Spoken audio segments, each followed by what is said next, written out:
Ce webinaire en français à propos de Visual Forex. Merci Gita. Euh, J'espère que vous êtes nombreux aujourd'hui à nous suivre sur ce webinaire live.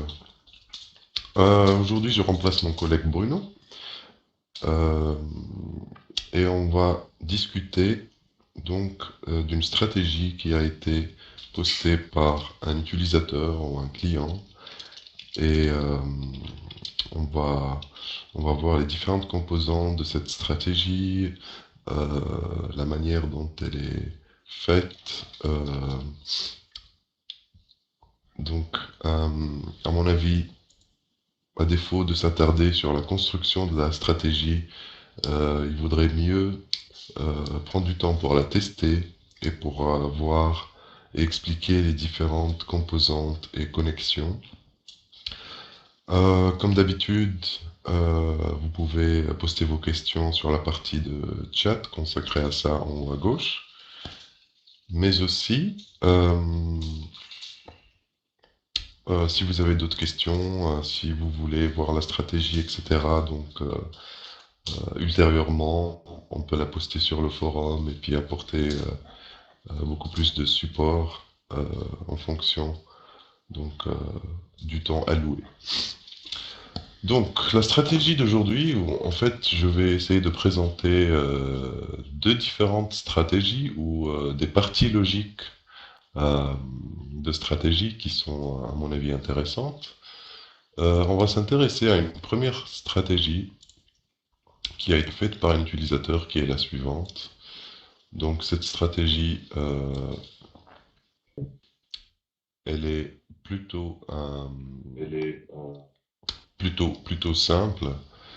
Plutôt simple par rapport à sa construction. Euh, la partie, donc il y a deux parties, donc si on peut la détailler, il y a une partie de trading, disons, et une partie logique. Et donc cette partie qui part sur les bougies ici, donc elle sert à poster ou à ouvrir des positions.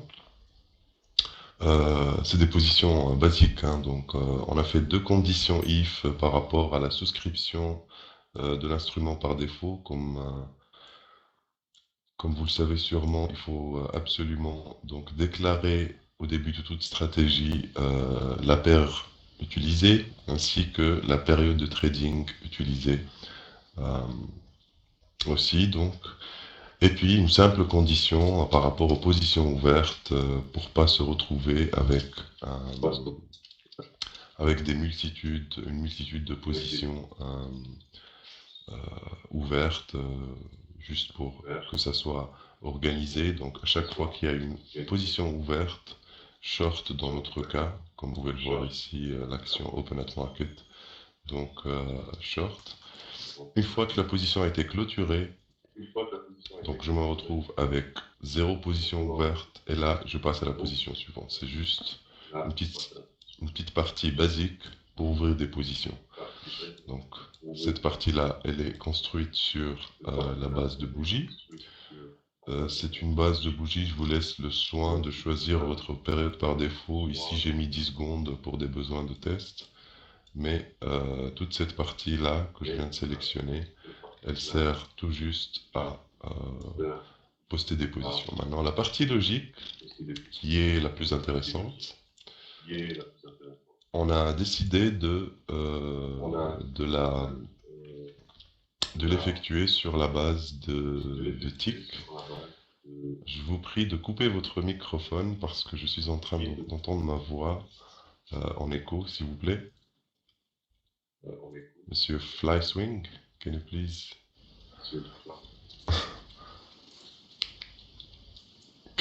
shut off your microphone, please? Je ne sais pas si vous me comprenez en français. Voilà, c'est bon, merci. Donc, la deuxième partie, donc ouais, donc on se base sur un point de départ sur l'éthique.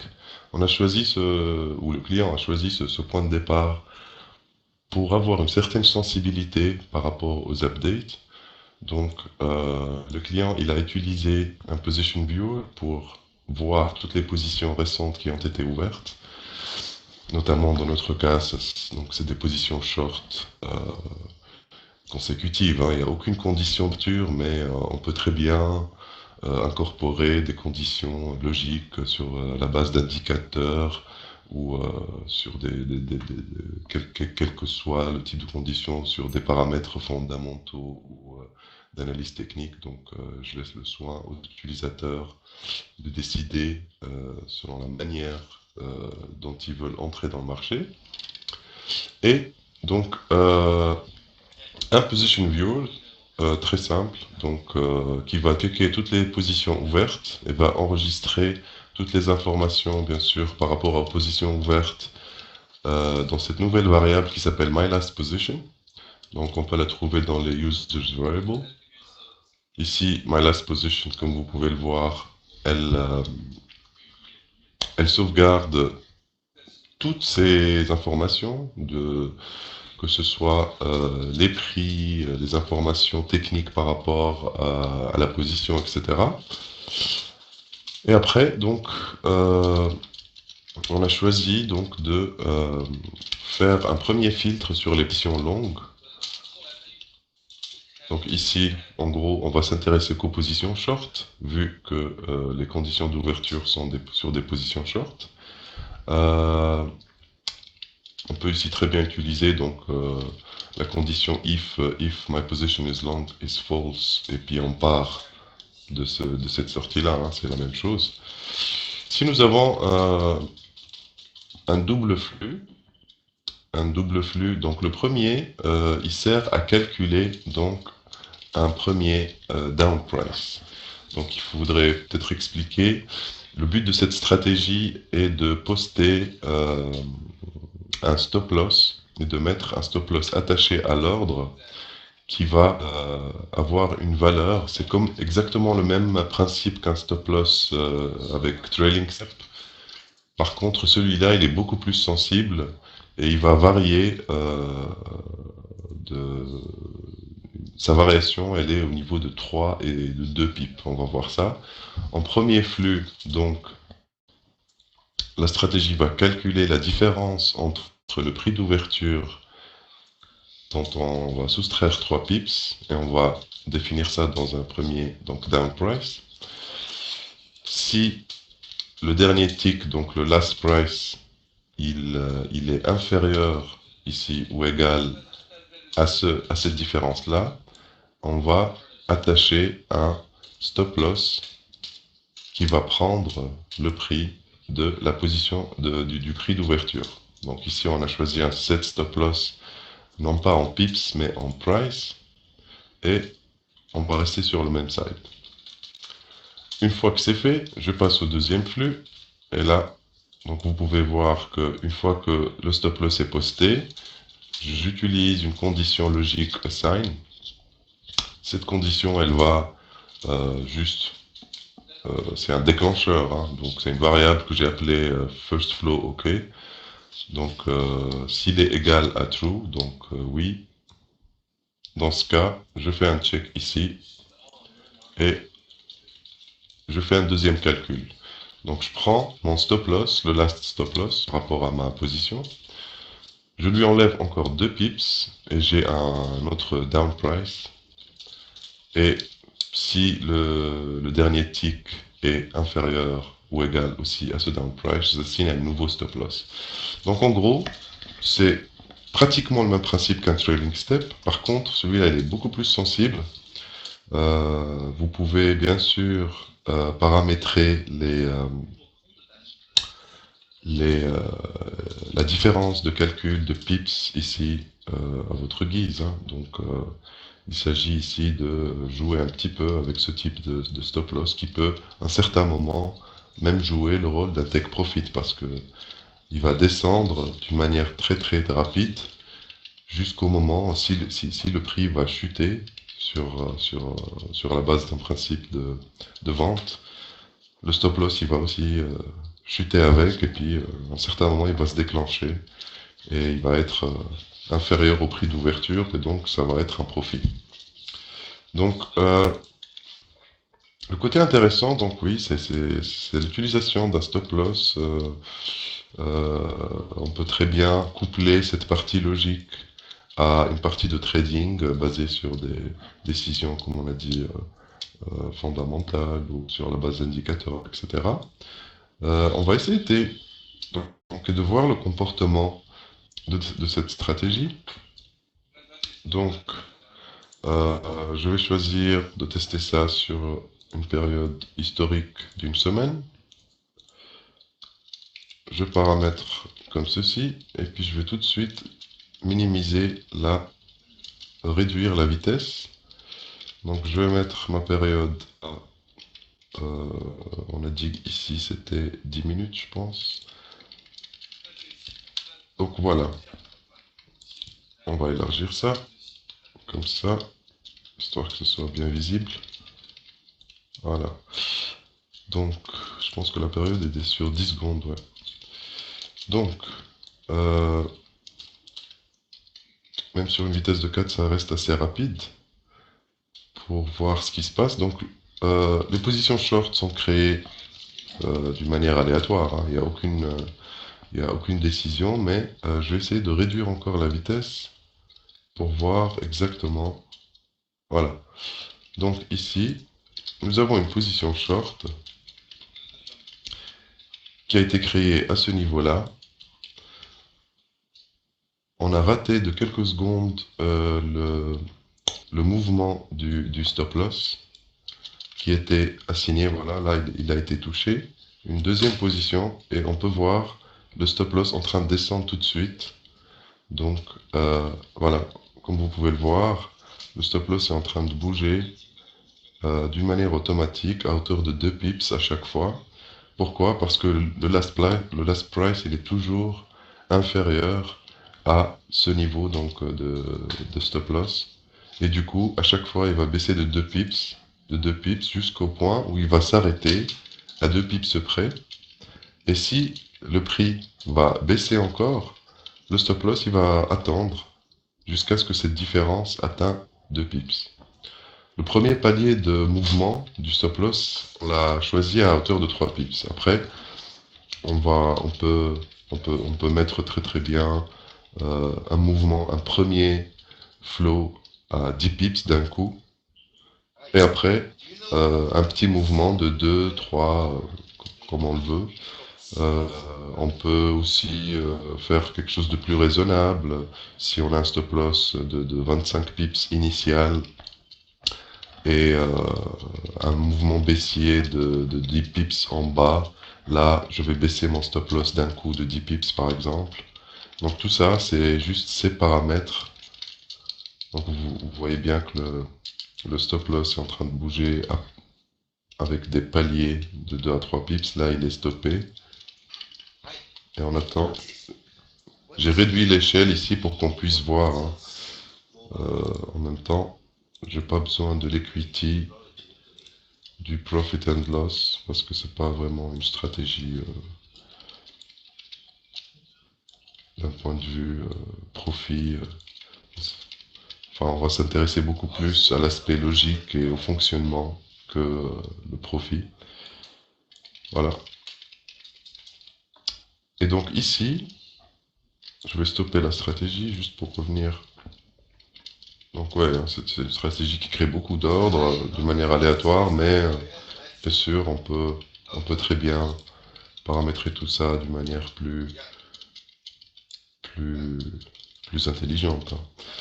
Euh, donc ici, ces deux paramètres, le premier palier de 3 pips et ici de 2 pips, ce sont les mouvements qui définissent donc le mouvement de mon trailing stop.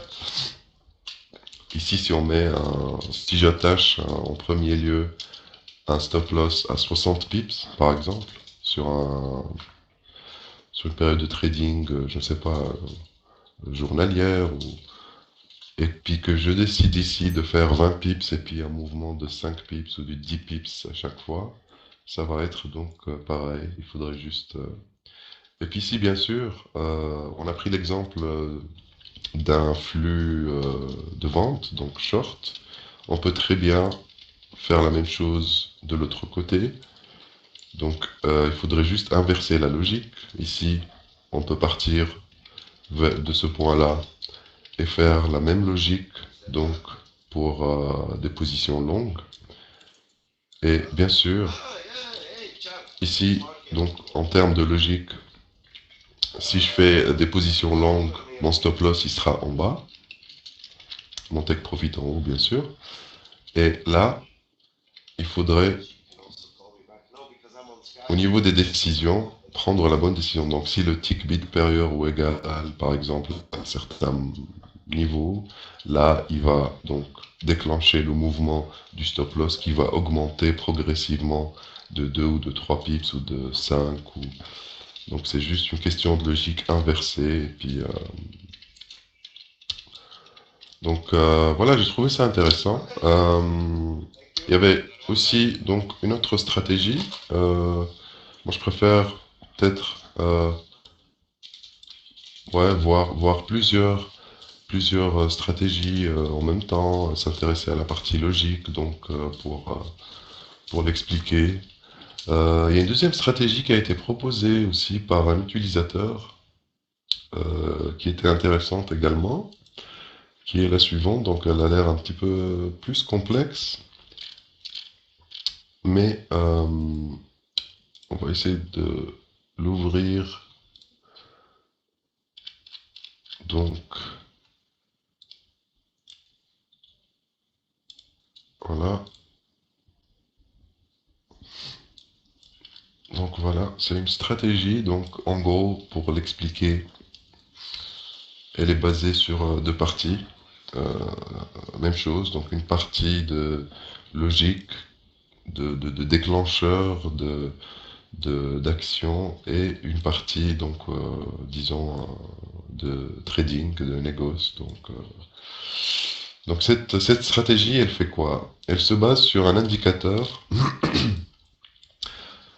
sur un certain mouvement d'indicateur, si l'indicateur va baisser, augmenter, etc. Une fois que l'indicateur a baissé, on va voir en détail la comparaison, comment on détermine exactement le mouvement de l'indicateur. Une fois que l'indicateur baisse, on va donc prendre une décision de vente ou d'achat. Par contre, ça va pas être donc des achats consécutifs à chaque fois que l'indicateur baisse ou fait un point, donc sur la base d'une période de 10 minutes par exemple. Chaque bougie, on va se lancer dans des positions long ou short. Donc c'est pas intéressant et c'est pas vraiment rentable en tout cas. Donc ce que l'utilisateur a suggéré, c'est donc de voir le mouvement. Donc ici, on s'intéresse à un SMA, donc Single Mover Average. Il va comparer donc l'indicateur donc par rapport à sa valeur courante ici chez Zero et la valeur précédente sur une base de période de 10 secondes. Bon, on peut très bien la mettre en 10 minutes, hein, mais ici la default period elle prend par défaut 10 secondes, donc si on va la changer, c'est mieux de la faire, de changer la default period ici. On fait un clic droit et on met par exemple 10 minutes. Je sauvegarde.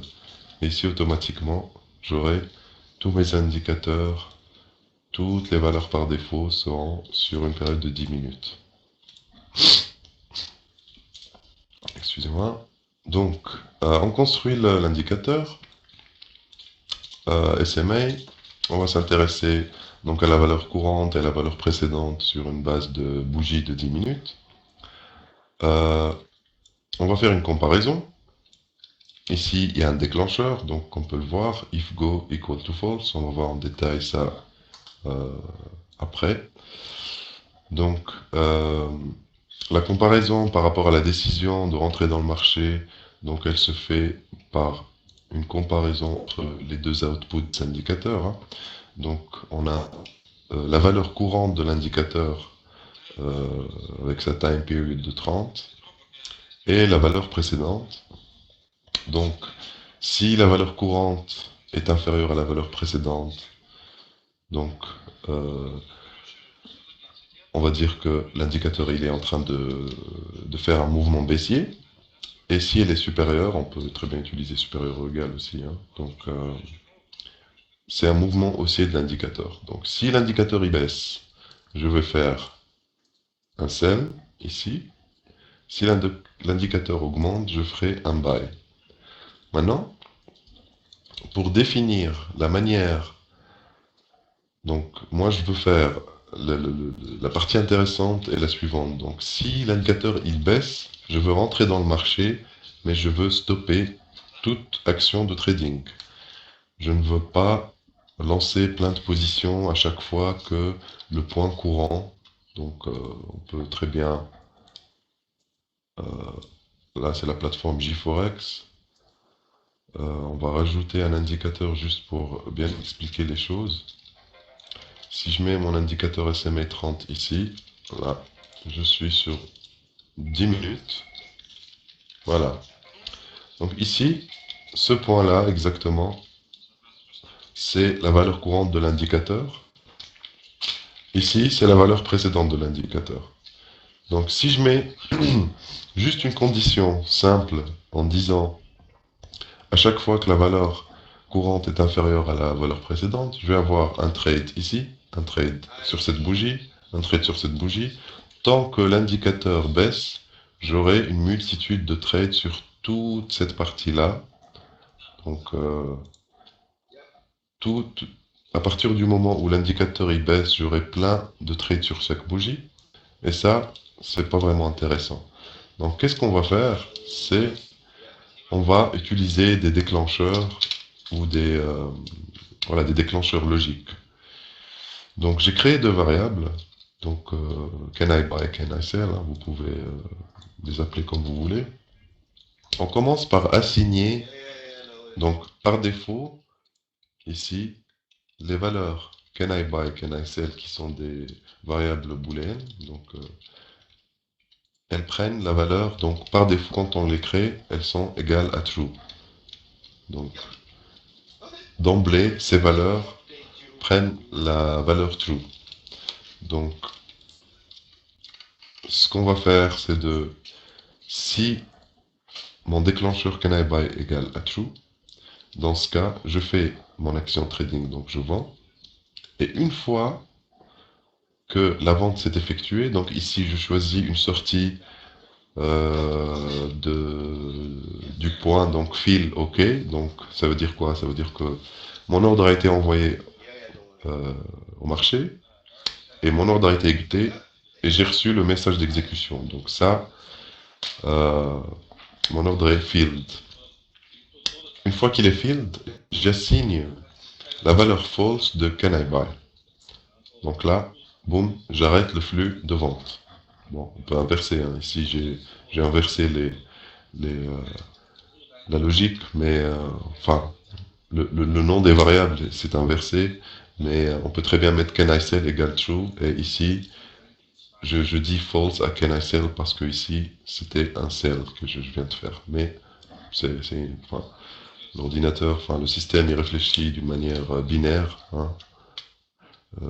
Si une variable est assignée à une valeur true ou false, donc il va raisonner exactement de la même manière. Donc, une fois que ma position short est créée, je désactive, disons, ce déclencheur en lui assignant la valeur false.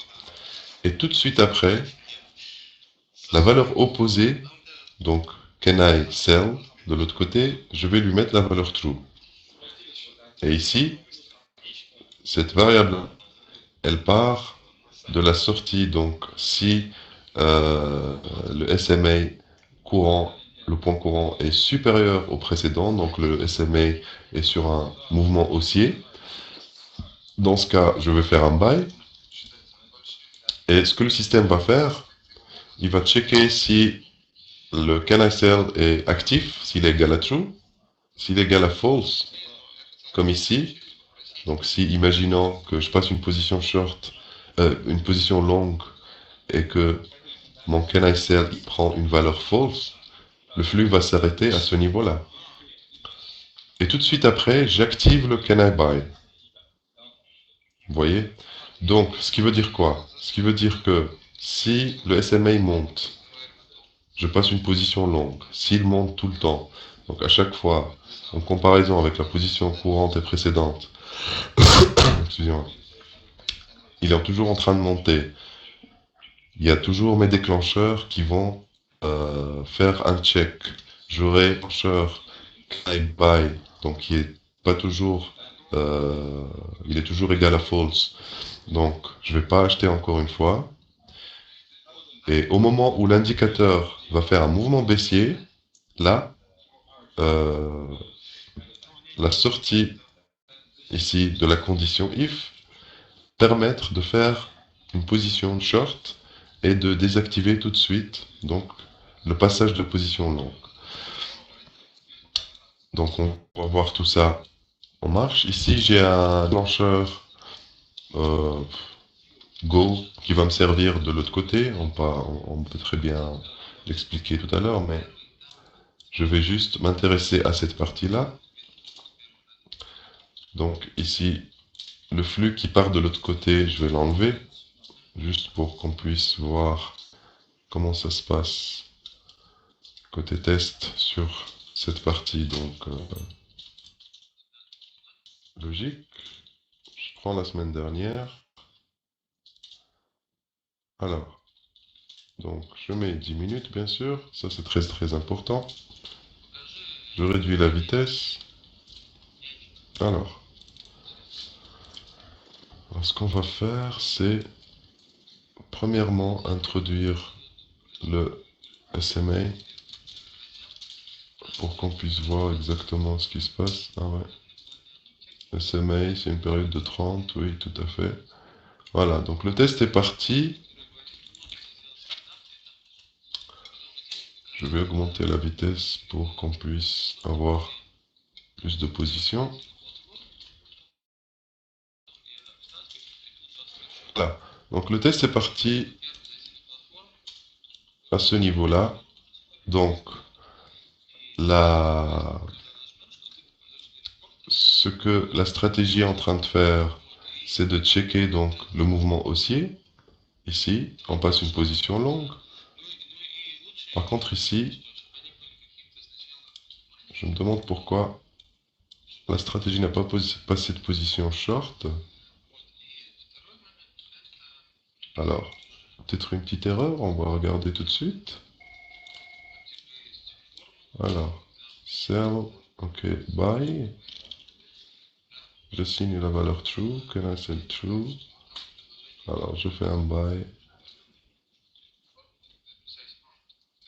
Ouais, c'est tout à fait correct.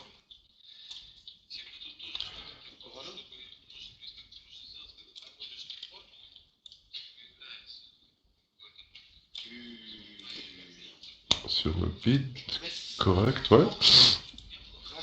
Alors, donc historique. Je vais prendre le dernier mois, histoire de changer de période de 15 minutes. Non, c'était 10 minutes.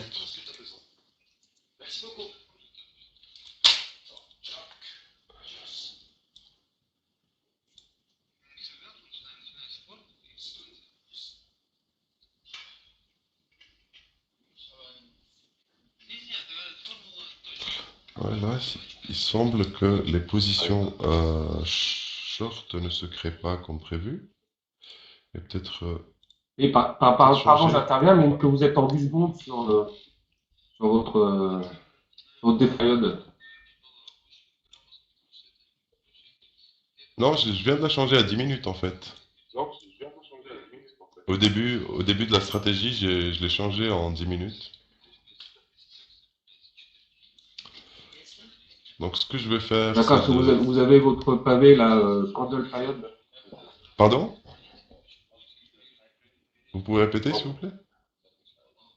Parce qu'en fait, oui, oui, en haut à gauche, Mhm. vous avez défaut période à 10 secondes.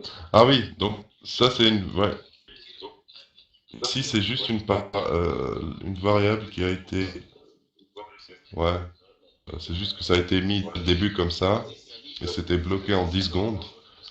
Mais même sur 10 D'accord, secondes, ok. donc je vais essayer de la réouvrir encore, hein, que... Alors, donc,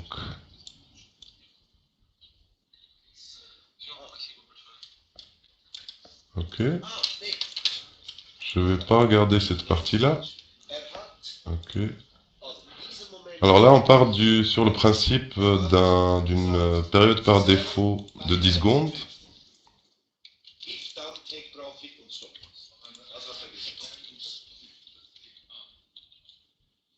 Là, on part sur un short, donc 10 secondes. Ah non, il y a un petit problème, mais je ne saurais pas. Alors, il y a une position short qui a été déclenchée. Visiblement, le SMA, il a bougé. Mais il y a peut-être une erreur quelque part. Ici, on est bien d'accord que voilà, la période par défaut est de 10 secondes. Euh,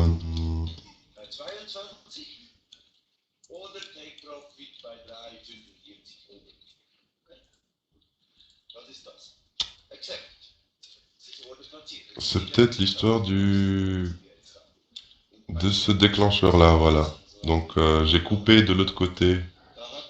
Voilà, je vais le supprimer.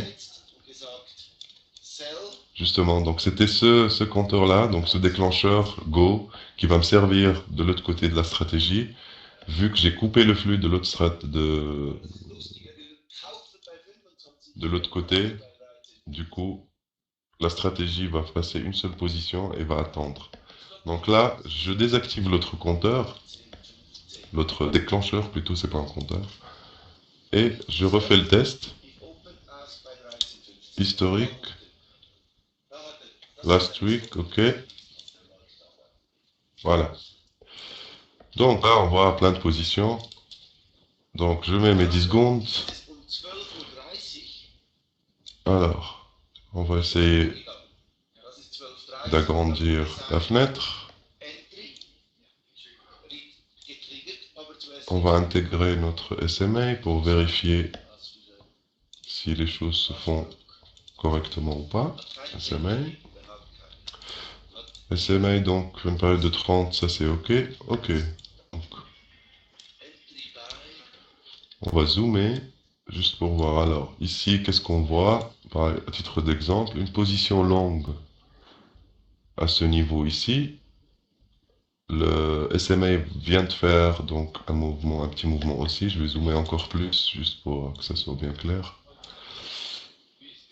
Bon, si je zoome encore plus, l'oscillation de l'SMA, il sera peut-être pas bien visible, mais là, je suis long.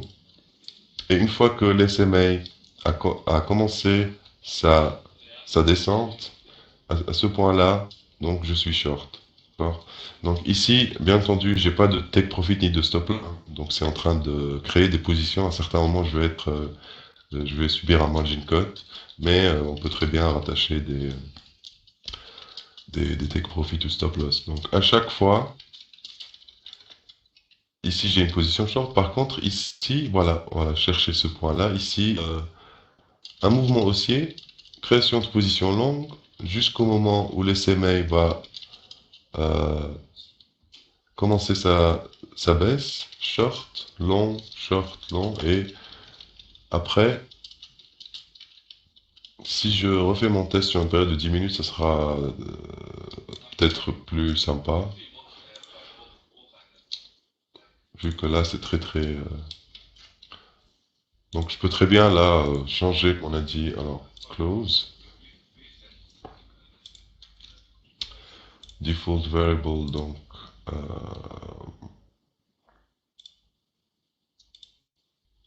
10 minutes, save. Voilà, donc par défaut, j'aurai les 10 minutes. Je relance le test historique. La semaine dernière. Hop. Donc, 10 minutes. SMA. C'est dommage parce que ici, on va peut-être un jour intégrer le rappel des indicateurs rapides. Donc, un petit menu avec Recent Indicators qui va nous permettre d'intégrer rapidement les indicateurs sans à chaque fois faire la recherche. Donc, vous voyez ici, à chaque mouvement, j'ai une seule position qui correspond au trend. Donc ici, un léger mouvement haussier m'a permis de créer une position longue. Tout de suite après, short, ici long, short, et ainsi de suite. Donc, on peut très bien coupler cette partie logique à d'autres conditions. Enfin, la partie de déclenchement, on peut la coupler à d'autres conditions aussi, hein, n'importe quel indicateur ou, euh, ou une suite de bougies vertes par exemple. Mais de passer une position et une seule jusqu'à ce que les conditions ne soient soient donc la vérification des conditions s'interrompt et puis du coup on passe donc à l'opposé. Donc voilà donc pour cette partie logique. L'utilisateur aussi, bon, je suis pas trop d'accord avec ce que l'utilisateur a fait au niveau de la deuxième partie, parce que la logique de l'utilisateur, c'est de passer des contre-trades. Euh, donc s'il est long 2000, il va passer donc un ordre short de 2000, et si le short, le mouvement de l'indicateur y change, il va passer à notre ordre de 4000. À l'opposé, de 4 il passe à 8, et de 8 il passe à 16, et à chaque fois, le montant il va se multiplier. Mais à un certain moment, bon, si on teste ça, il faudrait pas. L'utilisateur, il est basé sur des séances de trading donc journalières. En fin de journée, il va fermer toutes ses positions manuellement, et il veut pas utiliser ni de take profit ni de stop loss. Il va utiliser cette méthode de entrer dans le marché si les conditions de SMA sont vérifiées, d'où la raison de l'utilisation de l'autre déclencheur Go ou Don't Go. Donc là, je l'ai supprimé, mais je peux très bien le remettre.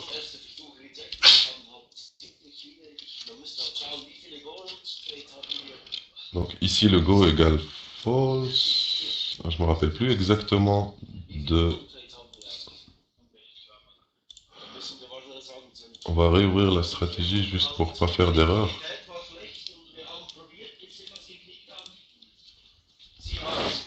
Voilà. Donc, voilà. L'utilisation de ces déclencheurs Go ou Don't Go. Donc au début, le Go, il est assigné à la valeur false. Et une fois que les conditions sont faites et que on passe OK dans le marché, on oublie donc ces déclencheurs qu'on vient d'expliquer. Mais à la fin, mon Go, il est égal à true. Mon Go ici est égal à que soit le sens. Donc du coup, ça veut dire quoi? Ça veut dire que ce flux-là, toute cette partie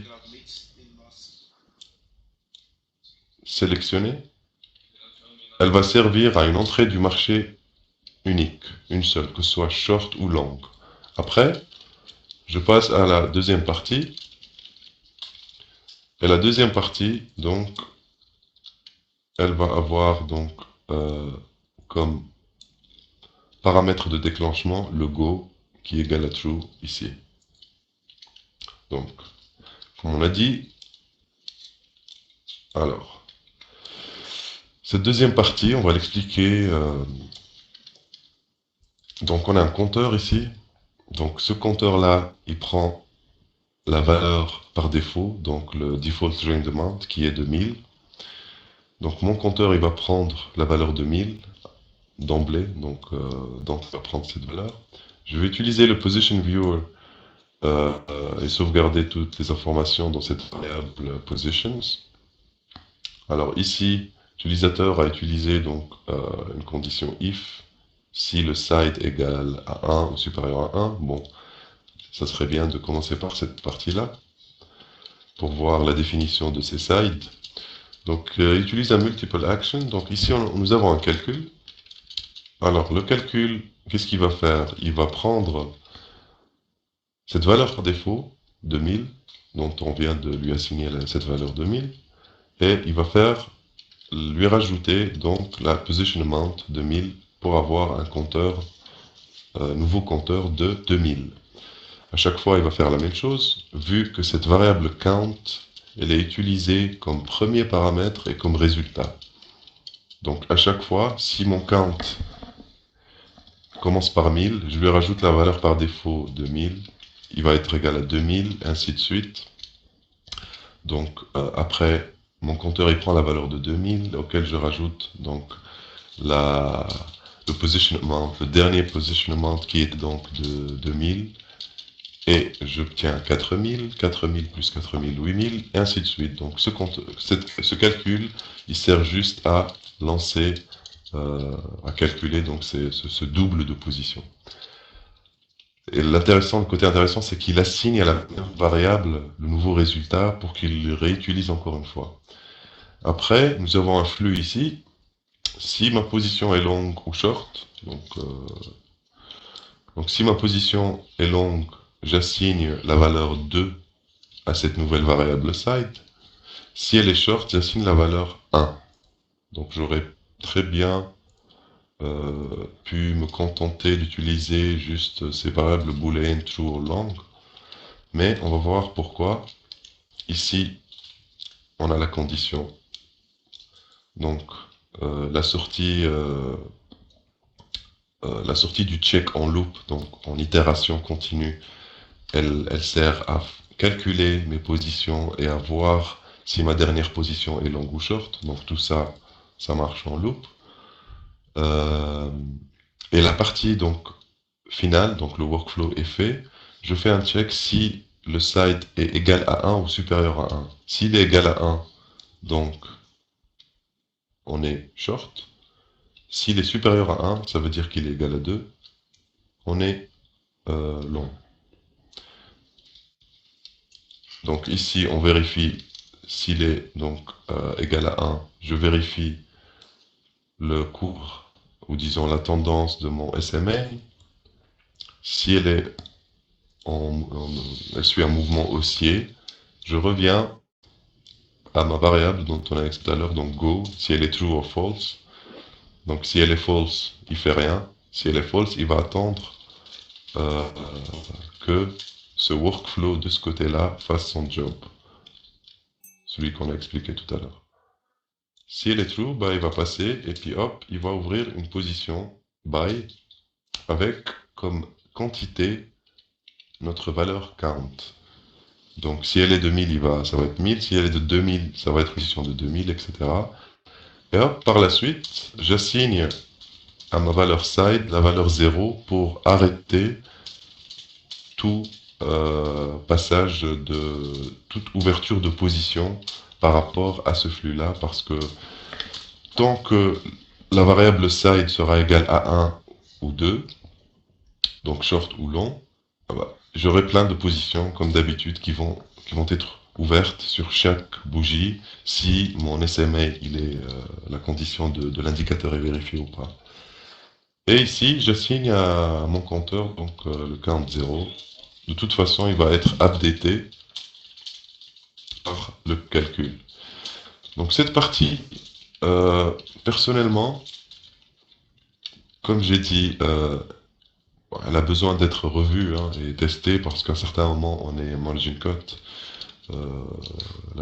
Disons, peut-être que selon l'utilisateur, la manière la plus optimale de la tester, c'est sur des séances donc quotidiennes, donc à 6 heures du soir ou 7 heures, heure de fin de séance, il coupe tout, parce que si on la teste sur une semaine, on va voir que Au bout de 3 jours, on est margin cut, ou même au bout de même une journée, on peut arriver à être margin cut. Donc,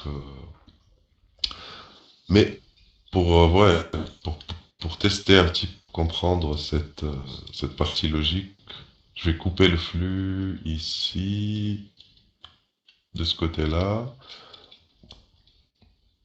Je vais pas faire la même erreur. Donc ici, mon go est false. Et ici, mon go est true. Et par défaut, mon go, il devrait avoir la valeur true. Ah, voilà. Je vais le changer en true, juste pour des besoins de test. Voilà. Ou alors, on peut très bien l'enlever, hein, puis faire des connexions directes. Donc ce que je vais faire, c'est tester ce côté gauche. Mais pour le tester, moi je pense que c'est mieux de le tester en real time, juste pour voir les positions qui se créent. Donc je vais tester ça en real time. Run. Ok, je reviens à mon GeForce, donc temps réel. Alors, les périodes de trading ne nous intéressent pas trop. Par contre, ici, je dois attendre que le mouvement du SMA soit confirmé. Donc s'il est baissier ou haussier, pour que je puisse voir le résultat de la stratégie. Mais ça peut prendre un moment. Et donc on va pas rester comme ça. Qu'est-ce qu'on va faire? On va arrêter la stratégie, changer les conditions. Ah, une petite erreur ici. Ouais, c'est peut-être dû au fait que j'ai coupé. Alors, position is long, ok, SMA. Ce que je peux faire, c'est peut-être utiliser une condition de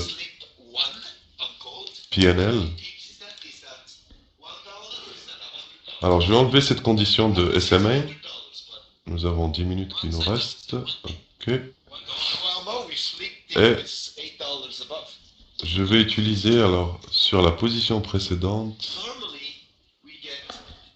Profit and Loss in Pips.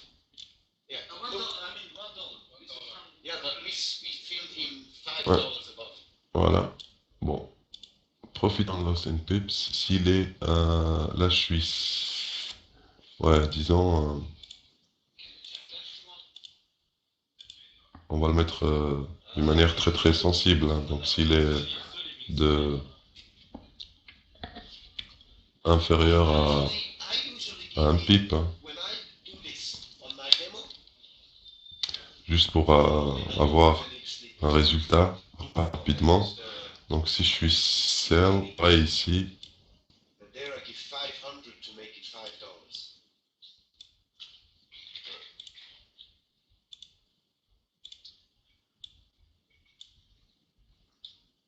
Ok, bon. Double. On va mettre -2 peut-être. Ou ouais, bon. On va voir. Real time. Donc run. Ok. Ici, bien sûr, j'ai un profit, ça m'intéresse pas. Close position. Je vais passer à notre short.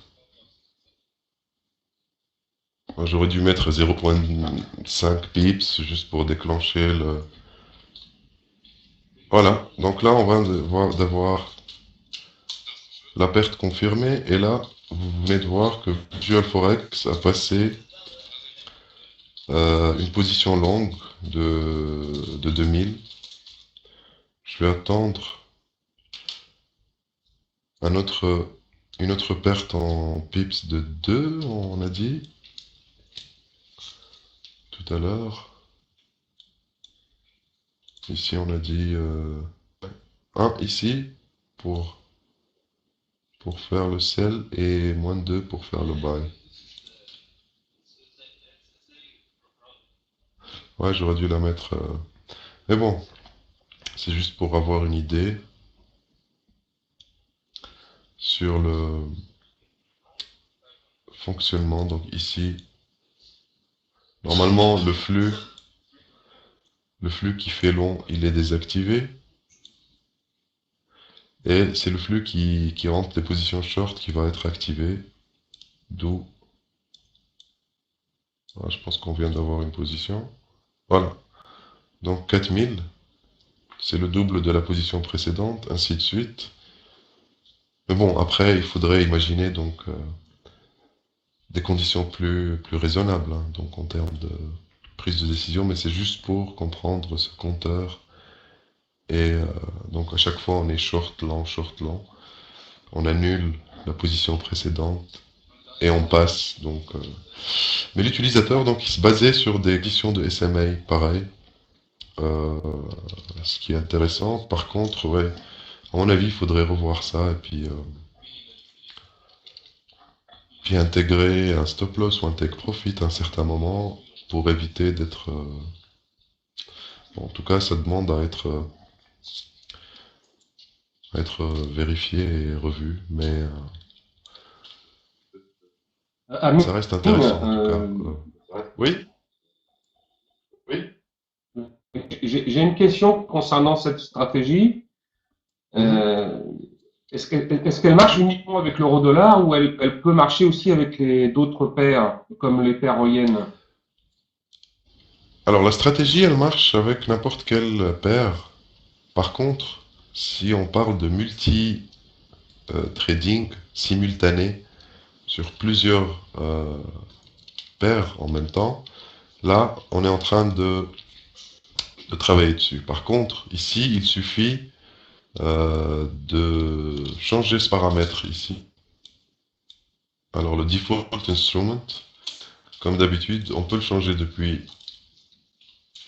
les default variables, edit, et j'ai toute ma liste de...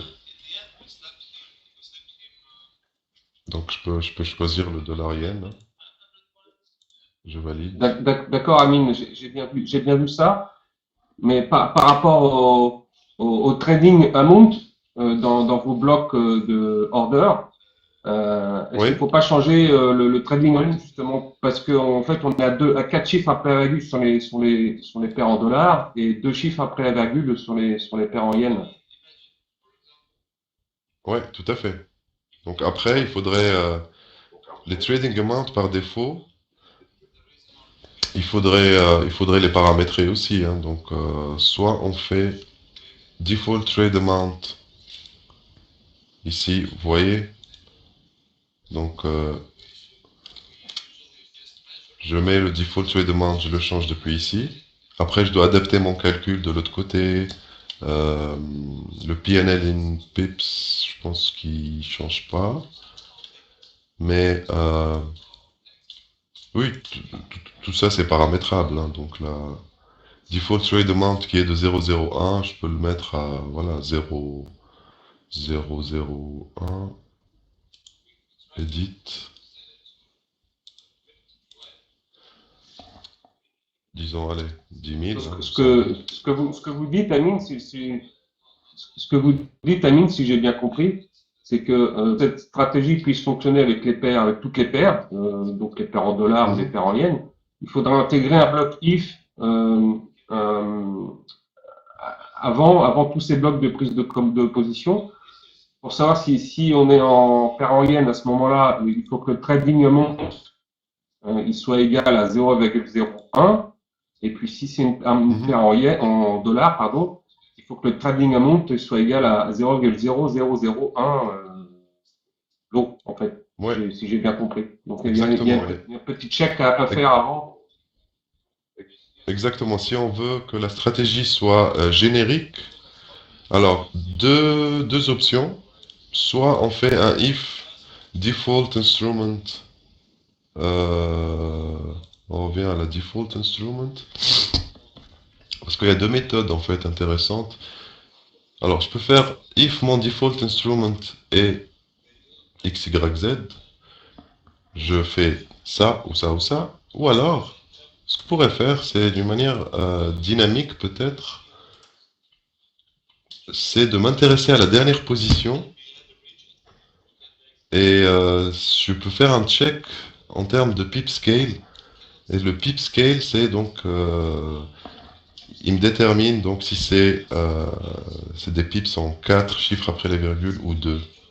Ça pourrait être intéressant, mais il faudrait se rappeler que ce paramètre-là, il s'intéresse à la dernière position, hein. Donc, si je fais un check sur ma dernière position et que mon pip scale est de 4, je sais que je trade sur de l'eurodoll ou d'autres paires qui ont un pip scale de 3. Si c'est de 2, là, je peux passer à un autre flux de calcul qui s'adapte à mon pip scale.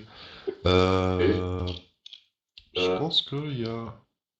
Mais ce pip scale, on peut dériver de default instrument ou même Oui, du oui, tout à candle, fait. même du tick. Il me semble qu'on peut Tout... le dériver. Oui, oui, tout à fait, oui, vous avez raison. Voilà, ici, le default instrument, on a le pip scale, pareillement aussi, ouais. Donc, si mon pip scale est de temps, je fais ci, s'il est de temps, je fais ça. Donc, après, comme j'ai dit, le trading simultané sur 3, 4, 5 devises en même temps dans la même stratégie, pour le moment, on a des difficultés qu'on est en train de voir. Mais on pourrait très bien faire copier-coller la même stratégie, puis choisir sa paire.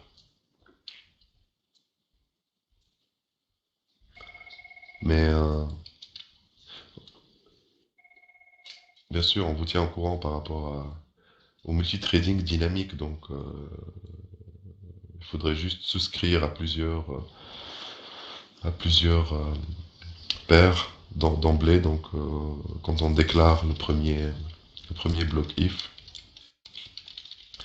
je souscris à plusieurs instruments.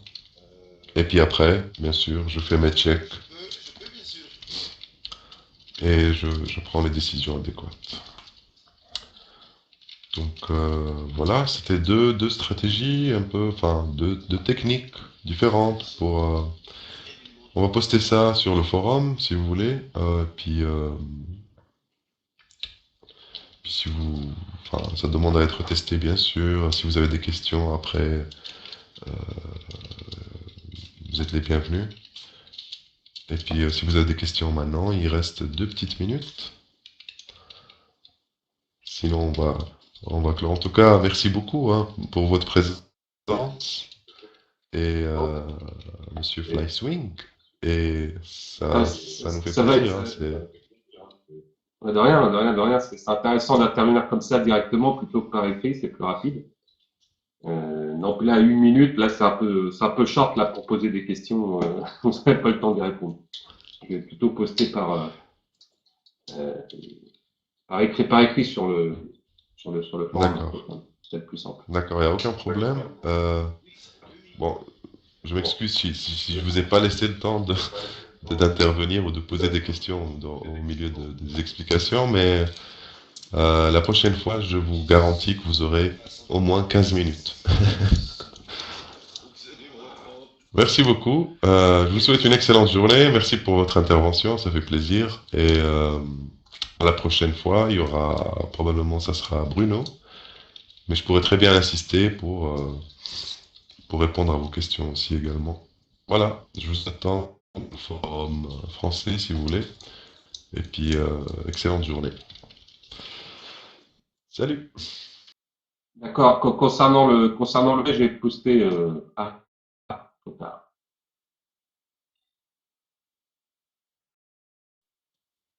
Oui, pardon, j'ai coupé avant. Concernant le forum en français, Oui, oui, je vais poster un bug report sur le forum français. d'accord, entendu. Ok, Voilà. Donc, je sais pas si c'est vous qui allez vous en occuper, mais c'est assez important pour moi. d'accord, je vais m'en occuper. Au revoir. Merci, au revoir, bye.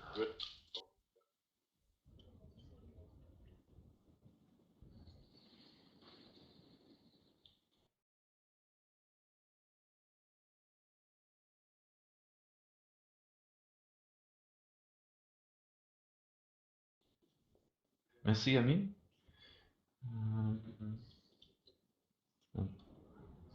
no problem. No problem. I mean, Sorry, I just used 1 minute no, of no your problem. time. Okay, I hardly can, understand what you're talking about, but I think he has still a question, right? There was still a question left. But, let me. Let me. No, I just can say barely just hear you. I put it louder. Now, better? Yeah. Yeah. All right. You had a question left?